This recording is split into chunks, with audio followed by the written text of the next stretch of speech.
मैंने देख लाए सब घर के पेड़ निकल गए मतलब के। मैंने देख लाए सब घर के पेड़ निकल गए मतलब के।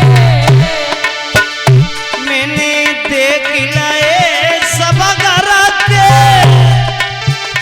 पेड़ निकल गए मतलब के। मैंने देख लाए सब घर के पेड़ निकल गए मतलब के। नाई कोई विपत्ति बिदारन हार प्रभु मेरे आए की प्राण बचाइयो। कोई विपत्ति नहीं आवत हार प्रभु आई के प्राण बचाइयो। अरे कोई नाई कुटुंब की आस प्रभु मेरे आए की प्राण बचाइयो।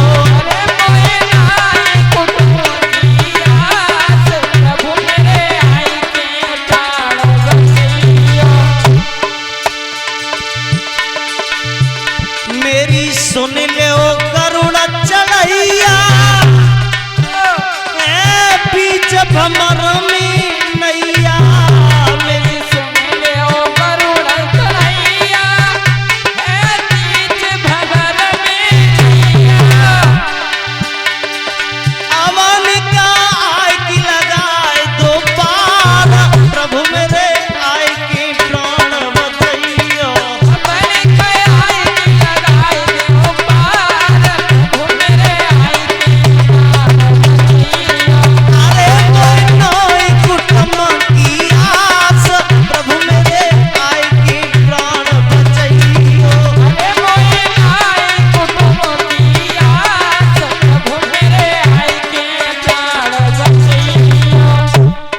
इस हाथी ने परमात्मा को कब याद किया? जब अपनों ने धोखा दिया, जब अपनों ने पीठ दिखाई है, जब हाथी को मालूम पड़ गया है कि अब मुझे कोई साथ देने वाला नहीं है। और ये हाथी की बात नहीं, हर इंसान की बात है। पहले तो अपनों पर भरोसा करते हैं, विश्वास करते हैं, और जब अपने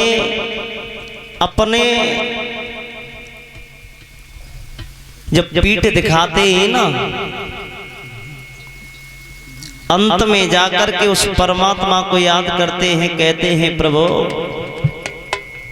आज हमें मालूम पड़ गया है कि तुम्हारे बगैर इस दुनिया में अब मेरा कोई नहीं है। गोविंद कहते हैं अगर तूने मुझे याद किया ना और सच्चे मन से याद किया तो मैं वो नारायण नहीं हूं जो कि सच्चे मन वाला इंसान मुझे याद करे और मैं न जाऊं। ऐसा हो नहीं सकता है। अगर तू मेरी तरफ 10 कदम आगे को रखेगा मैं तेरे पीछे पीछे चला आऊंगा। तूने 1 कदम पीछे को हटाई तो मैं 10 कदम पीछे हट जाऊंगा। फर्क इतना है, याद तू करेगा कष्ट तो होगा और बिगर कष्ट के मैं आऊंगा नहीं, क्योंकि मैं टेढ़ी टांग वाला हूं। तो गोविंद हर जगह पर मौजूद हैं श्रोताओं। हाथी ने याद किया, गोविंद मौजूद रहे। एक बार के लिए गरुड़ को अभिमान हो गया। गरुड़ अपने मन में विचार करता है मेरे बगैर प्रभु जा ही नहीं पाएंगे। अरे भैया थोड़ी देर तो जब हुई है कि वह हाथी को ही खींच करके भगवान ने बाहर कर दिया और अपने चक्र से उस ग्राहक की गर्दन को अलग कर दिया, यानी उसका उद्धार किया और हाथी को बचा लिया। बोलिए गोविंद भगवान की। आगे बहुत सुंदर प्रसंग आते हैं, समुद्र मंथन आता है और राजा बलि का प्रसंग आता है। 52 अंगुल के भगवान बन करके गए राजा बलि को छलने के लिए, लेकिन छलने के लिए बलि के लिए गए, लेकिन बलि ने परमात्मा को ही छल लिया, यानी अपना चपरासी बना लिया। बलि ने माता लक्ष्मी गई, माता लक्ष्मी ने रिश्ता बना लिया बहन का, राजा बलि की बहन बनी है, ये प्रसंग बहुत अच्छा है, लेकिन कारण क्या है, इस समय बहुत जल्दी बढ़ जाता है, आगे प्रसंग आता है श्रोताओं। इस सूरवंश की एक खास बात है, सूरवंश की और चंद्रवंश की। सूरवंश की खास बात क्या है, जब तक घर पर पुत्रेष्ट यज्ञ नहीं करते थे तब तक बेटा नहीं होता था। और चंद्रवंश की खास बात क्या है, जब तक बारात में लड़ाई ना है जाए तब तक वो बाराती काय की है? ये खास बातें हैं दोनों। श्रोताओं, एक युवनाभ नाम के राजा हैं, युवनाभ, इनके यहाँ पर कोई संतान नहीं थी, बेटा नहीं था। तो ये अपने गुरुजी के पास में गए और गुरुजी से जाके बोले, गुरुजी हम चाहते हैं कि हमारे घर में कोई बेटा होए। तो गुरुजी ने कहा, लाला तुम एक काम करो, अपने घर पर पुत्रेष्ट यज्ञ करो। का नींद आ रही है यज्ञपति महाराज? क्योंकि ये निंद्रा देवी जो है ना बहुत परेशान करती हैं, बहुत परेशान करती हैं, इनसे थोड़े बचे रहिए। श्रोताओं, महाराज युवनाभ ने क्या किया है कि घर पर पुत्रेष्ट यज्ञ किया और यज्ञ करने के बाद यज्ञ के द्वारा एक घड़ा मिला है, उसमें है जल, और वो जल है युवनाभ की पत्नी के लिए। गुरु वशिष्ठ बोले हैं, बेटा तुम एक काम करो, जो ये घड़ा में जल है ना, आज नहीं हम कल आएंगे और सुबह आकर के तुम्हारी पत्नी को पिलवा देंगे, उनके गर्भ से एक बेटा हो जाएगा। राजा युवनाभ ने क्या किया है कि वो घड़ा लेकर के अपने कक्ष में रख लिया, बोले हम इसे देखते रहेंगे। अब गुरुजी चले गए, शाम हुई और जब रात्रि हुई है तो ये महाराज युवनाभ सो गए हैं। और जब गहरी नींद में सो गए, आधी रात के वक्त नेत्र खुले हैं तो इन्हें प्यास लगी, बहुत तेज प्यास लगी। अब ये इधर उधर घूमने लगे, पानी को ढूंढ रहे हैं, पानी नहीं दिखाई दिया। और ये चलते चलते उसी घड़ा के पास में आ गए हैं जो पत्नी के लिए वो जल रखा हुआ था। और जब राजा युवनाभ उस घड़ा के पास में आ गए हैं तो मन में विचार करने लगे, पानी तो इसमें रखा है, एक काम करता हूं, इसी को मैं पी लेता हूं।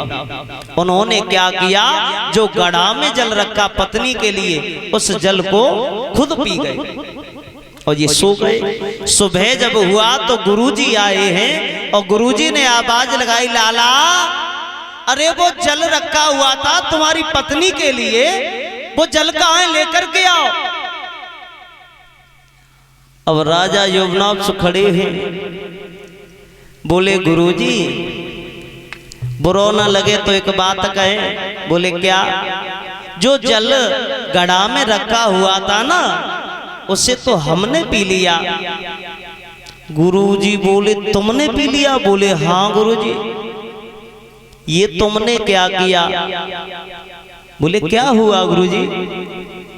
अरे जो जल तुम्हारी पत्नी के लिए रखा था, उनके गर्भ से एक बेटा होगा, लेकिन वो जल तुमने पी लिया। राजा ध्यान रखना, अब बेटा तुम्हारी पत्नी के नहीं होगा, बेटा होगा तो तुम्हारे होगा, क्योंकि तुमने उस जल को पिया है। और राजा युवनाभ डर गए, बोले गुरुजी कोई उपाय? बोले और तो अब कोई उपाय है ही ना लाला, अब तो बेटा होगा तो तुम्हारे ही होगा। बोले हमारे कैसे हो सकता है? बोले बिल्कुल तुम्हारे ही होगा। श्रोताओं, धीरे धीरे जब समय गुजरता गया है तो आगे चल करके समय आने के उपरांत राजा युवनाभ के पेट को चीरा गया है और बेटा को बाहर निकाला है। और उस बेटा को जब बाहर निकाला है अब बोले ये बेटा दुग्धपान किसका करेगा? इंद्र आया है, इंद्र ने अपनी अंगुली को बेटा के मुख में दिया है और कहा है ये बेटा इससे दुग्धपान करेगा, क्योंकि मेरी अंगुली से दुग्धपान निकलता है, इसी का वो पान करेगा बेटा। उस बेटा का नाम मानधाता पड़ा है। मानधाता के आगे चलकर के मुचकुंद हुए हैं, जो बहुत तपस्वी हुए, जिनको भगवान श्री कृष्ण ने मुक्ति दिलाई। और इन्हीं मानधाता के वंश में त्रिवंदन हुए हैं और त्रिवंदन के त्रिशंकु हुए हैं। ये त्रिशंकु बहुत अच्छे राजा थे। कैसे? पत्नी के बिगर एक पल भी अलग नहीं रह सकते थे। एक दिन राजा त्रिशंकु दरबार में चले गए, पत्नी जब अकेली रह गई ना, नाम है सत्यवती, तो इन्होंने सोचा पति महाराज आज दरबार में गए, पीहर में पहुंच नहीं पाई हूं, आज मौका मिल गया तो मैं पीहर को जा रही हूं। तो रानी सत्यवती अपने महाराज को बिगर बताएं और ये पीहर को चली गई। और जब पीहर को चली गई हैं, राजा त्रिशंकु लौट करके आए हैं और जब महलों में आए हैं, रानी सत्यवती को देख रहे हैं। देवी, अरे देवी कहाँ? अब देवी हुए तो आवाज दे। दासी आई और दासी आई की बोली महाराज महारानी तो अपने पीहर को गई हैं। बोले क्या? बोले हाँ पीहर को गई हैं। राजा त्रिशंकु बोले ऐसे कैसे चली गई पीहर को? अब हमें इन महलों में अच्छा नहीं लग रहा है। इन्होंने क्या किया है श्रोताओं, ये भी अपनी ससुराल को चलने लगे हैं राजा त्रिशंकु। और जब ससुराल को जा रहे थे तो रास्ते में क्या देखा है कि एक किसान सो रहा है गहरी नींद में। किसान का जो खेत है हरी भरी हरियाली है, उस खेत में एक गाय चम रही है। राजा त्रिशंकु मन में विचार करने लगे, अगर थोड़ी और देर हो गई ना तो गाय सारी फसल को यूं ही उजाड़ देगी। इससे भला एक काम करता हूं, इसे किसान को जगा देता हूं। राजा त्रिशंकु गए हैं किसान के पास में। भैया जी तुम सो रहे हो? बोले क्या हुआ? अरे तुम्हारी फसल को खा रही है एक गाय। गहरी नींद में जो आदमी सो रहो हुए और बाको नुकसान है रहो हुए तो बा क्रोध तो आए हो। किसान जागा है, गाय को देखा है, क्रोध आ गया, हाथ में ले ली है लाठी और ये भाग करके गया है। जाते ही जाते इसने 2-4 लाठी जमा दी है गाय में और ऐसी जमाई कि गाय के एक पैर को ही तोड़ दिया है। गाय मां आंखों में आंसू भर लाई है, रोकर के बोली है राजा त्रिशंकु मैं तेरी फसल थोड़ी खा रही थी। अरे फसल तो मैं इस किसान की खा रही थी, तेरा क्या जा रहा था जो कि इस किसान ने मेरे एक पैर को तोड़ दिया है। जा राजा त्रिशंकु मैं तुझे श्राप देती हूं कि आज से तू गधा हो जा। और गाय मां ने राजा त्रिशंकु को श्राप दे दिया है कि तू गधा हो जा। और जैसे ही ये श्राप लगा है श्रोताओं, राजा त्रिशंकु को मालूम पड़ा है तो आगे को बढ़े हैं, गाय मां के सामने खड़े हो गए हैं हाथ जोड़ करके, मां ये तुमने क्या किया जो कि मुझे श्राप दे दिया? बोले त्रिशंकु ओ मैया